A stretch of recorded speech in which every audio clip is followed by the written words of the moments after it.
तो बच्चों Newton uncle आ गए। न्यूटन अंकल क्या बोलते हैं पता है? अगर फिजिक्स में किसी को भी टेंशन है ना तो न्यूटन अंकल आगे आते बोलते हैं मैं हूं ना, टेंशन क्यों ले रहा।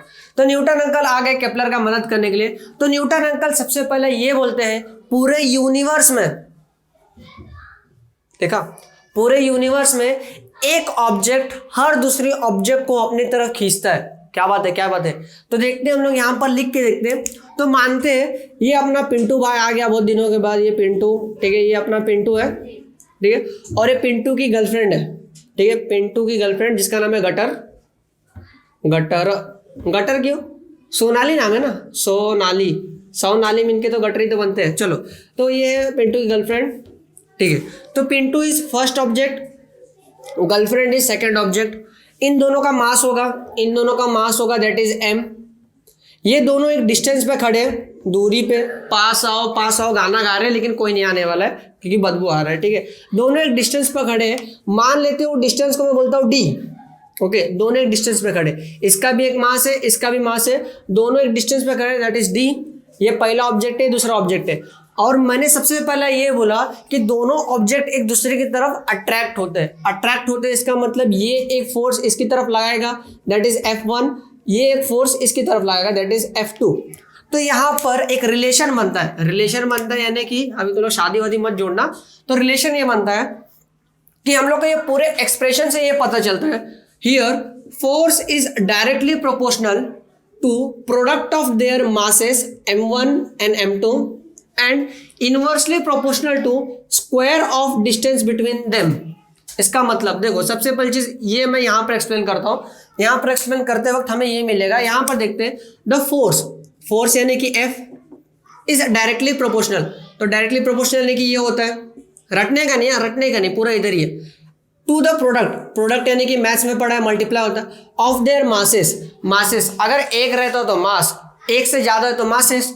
तो मासेस हमारे पास है M1 into M2 and inversely proportional, inversely यानी कि 1 में रहेगा, proportional to the square of distance between them, d हो गया। तो यहीं पर लिखा मैंने, सॉरी यहाँ पर d लेंगे ना, d स्क्वायर, ठीक है। तो over here F is equals to force, बता देने का ना टीचर को। देखो जब बोर्ड का एग्जाम चेक करता है ना, बोर्ड के एग्जाम में जो पेपर चेक करता है ना, वो टीचर को ना कुछ नहीं पता होता है, वो टीचर को हम लोग बता देगा कि वी नो दैट। तो we know that F is equal to force, M1 is equal to mass of Pinto, ठीक है, मैंने पिंटो लिखा, आप लोग क्या लिखना, mass of first object, first object बराबर है। M2 is equal to mass of gutter, mass of gutter, आप क्या लिखना, mass of second object, okay. And D is equal to distance, ये लिखा। तो ये लिखते ही अभी ये रिलेशन सॉल्व करते हैं। तो इसका मतलब न्यूटन ने बोला हमारे यूनिवर्स में हर एक ऑब्जेक्ट एक दूसरे से अट्रैक्ट करता है। तो अट्रैक्ट करता है तो ये एक्सप्रेशन कुछ आगे कन्वर्ट हो जाएगा, तो प्रोपोर्शनलिटी हटाना पड़ेगा और वहां पर हमें कांस्टेंट लाना पड़ेगा।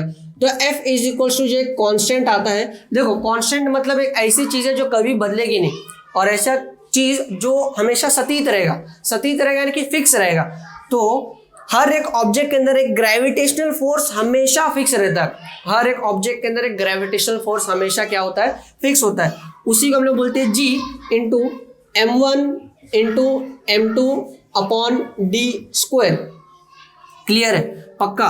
तो हियर ये G कौन है, G मेहमान है, और मेहमान का स्वागत करने का, तो मेहमान के बारे में पहले इंट्रोडक्शन देने का, G is equals to gravitational constant,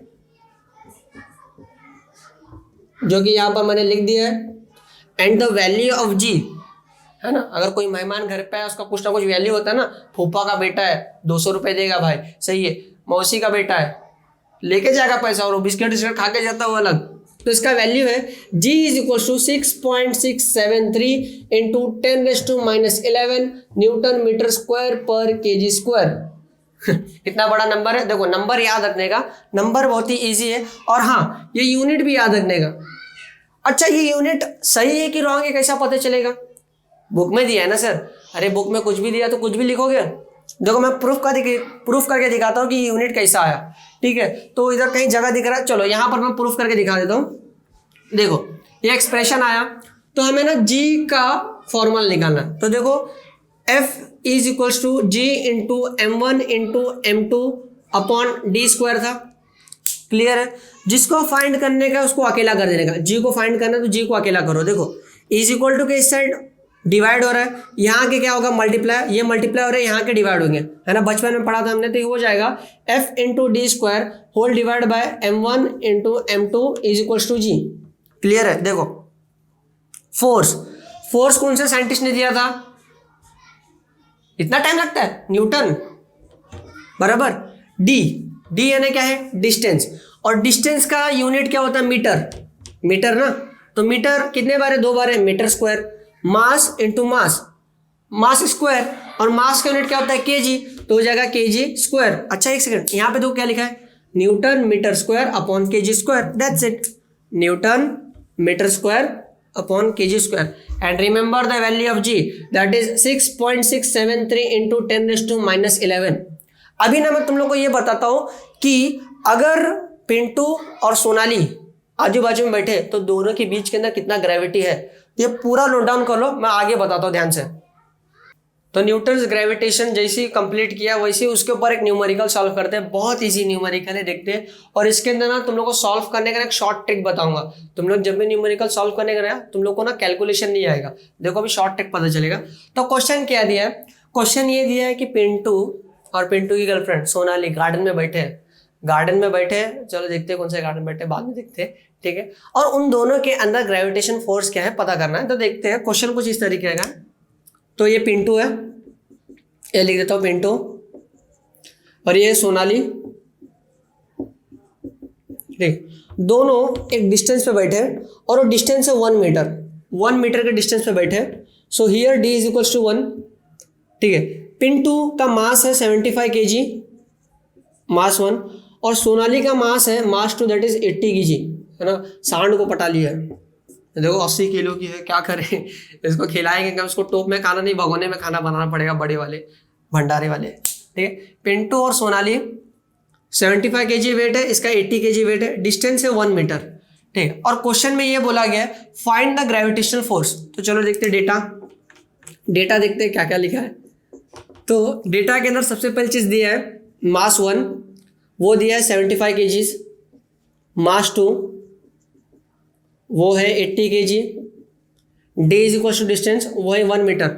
और एक और चीज़ होता है जो तुम्हें याद होना चाहिए, जी का वैल्यू होता है 6.673 इंटू 10⁻11 न्यूटन मीटर स्क्वायर पर केजी स्क्वायर। हाँ ये याद नहीं रहेगा तो फिर गया, काम से गए। चलो इसके आगे देखते हैं, डेटा दिया है फॉर्मूला टू फाइंड, किसको फाइंड करना है? We have to find F is equal to question mark. Formula क्या होगा? फॉर्मूला लिखते हैं, फॉर्मूला इज इक्वल्स टू, क्या था फॉर्मूला हमारे पास? F is equals to G into M into m1 into m2 upon D square, ये formula आया था। तो वैल्यू पुट करने का, F is equals to G का वैल्यू है 6.673 इंटू 10⁻11 इंटू m1 यानी कि मास ऑफ पिंडो that is 75 multiply by m2 यानी कि mass of Sonali that is 80 kg। बाप रे डर लग रहा है मुझे। डी, दोनों के बीच का डिस्टेंस है 1 मीटर और 1 का स्क्वायर 1 ही होगा। लेकिन तुम लोग तो इसका कैलकुलेशन सॉल्व ही नहीं कर पाओगे, क्योंकि देखो कितना खतरनाक नंबर है 10⁻11। आज तक तो 2 का टेबल अच्छे से याद नहीं हुआ, और -11 क्या होता है? रुको एक ट्रिक देता हूं मैं, एक ट्रिक अभी ये ट्रिक करके लिखना नहीं, ट्रिक देखते हैं। तो आप लोग ना एक काम कर सकते हो, 6.673 को ना आप लोग 20/3 लिख सकते हो। क्यों? इसके वजह से ना कैलकुलेशन इजी हो जाएगा। हाँ ठीक है, 20/3 एक ट्रिक है, क्योंकि आप डिवाइड करके देखोगे ना आपको 6.6666 वैल्यू आएगा, ठीक है। तो वैल्यू मैं यहाँ पर पुट करता हूँ। तो हियर 6.673 इज इक्वल टू 20/3 लिखने का फ्रॉम गिवन यानी कि डेटा में है।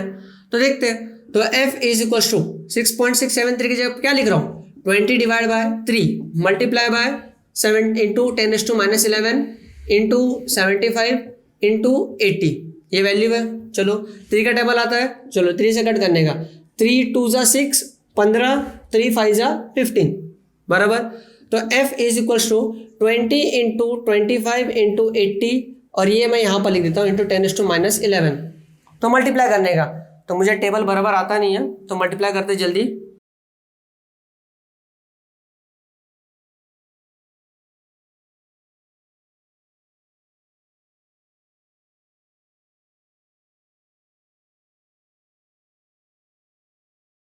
तो इसका सारा कैलकुलेशन करते ये वैल्यू आ रहा है। तो इसका मतलब पिंटू और पिंटू की गर्लफ्रेंड के बीच में इतना फोर्स है। सर इतना फोर्स है, थोड़ा कम करके देखते हैं ना।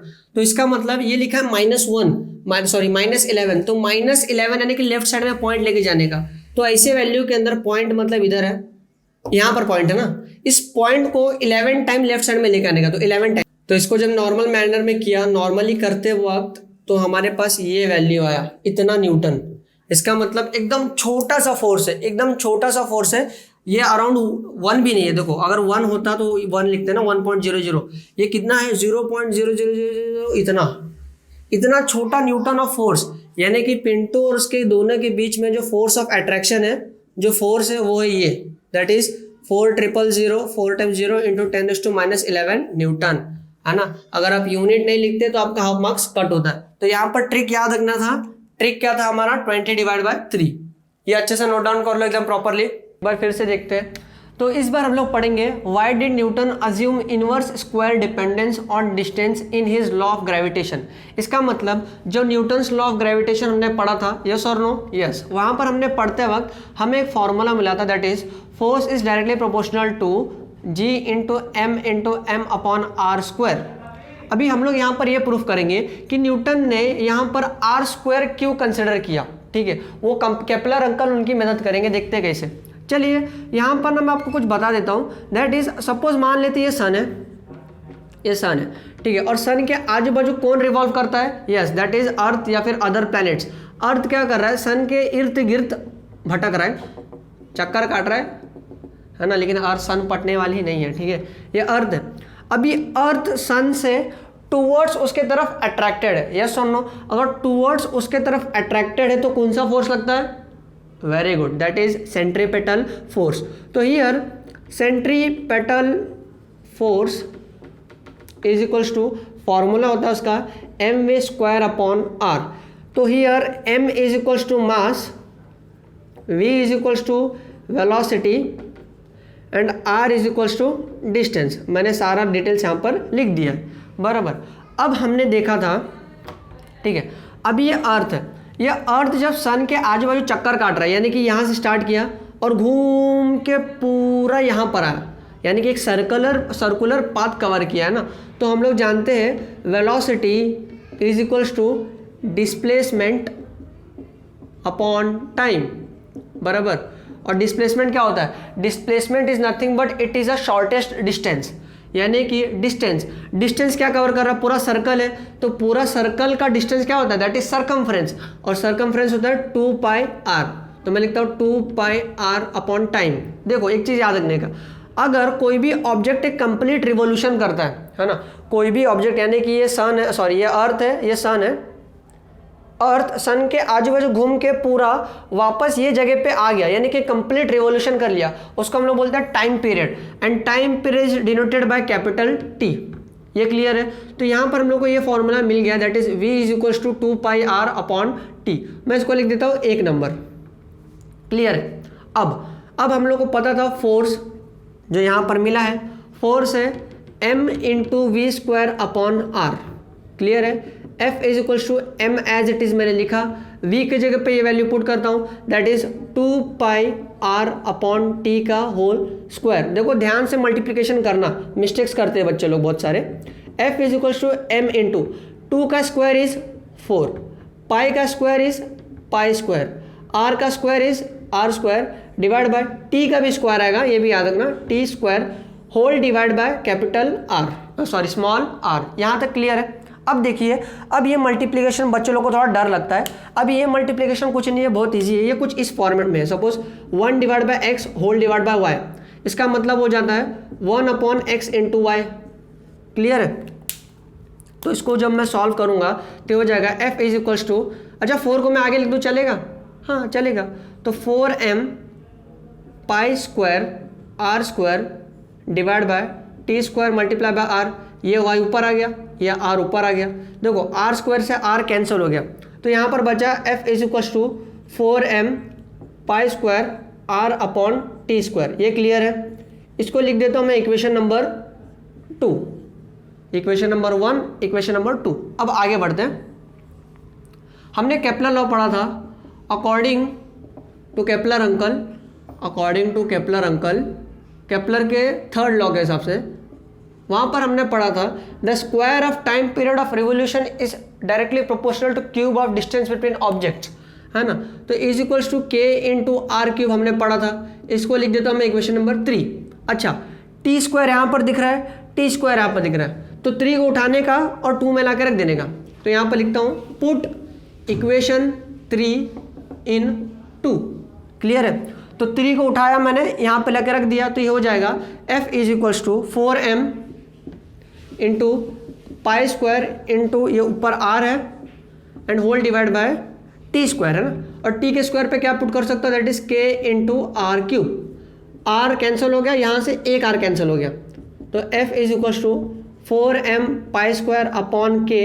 अच्छा, यहाँ पर 1 लिख दूँ चलेगा ना, कोई प्रॉब्लम नहीं है 1, क्योंकि कोई भी नंबर को 1 से मल्टीप्लाई करेंगे वही नंबर आता है, and divide by R square, yes और no. This entire parts remains constant, constant यानी कि ये वैल्यू चेंज होता नहीं है। So it means force is inversely proportional to square of distance. तो यही चीज़ यहाँ पर प्रूव हो जाता है, क्लियर है। प्रॉपरली नोट डाउन कर लो, ये भी उतना इंपॉर्टेंट नहीं है। तो यहाँ पर मेन चीज़ क्या था पता है, मेन चीज़ ये याद रखने का, ठीक है, that is circumference of a circle, वो होता है 2 pi R and capital T small T कब लगता है, अगर एक कंप्लीट रिवोल्यूशन किया तो कैपिटल टी लगेगा। And remember the formula of centripetal force, that is M V square upon R. एकदम प्रॉपरली नोट डाउन कर लो बच्चों लोग।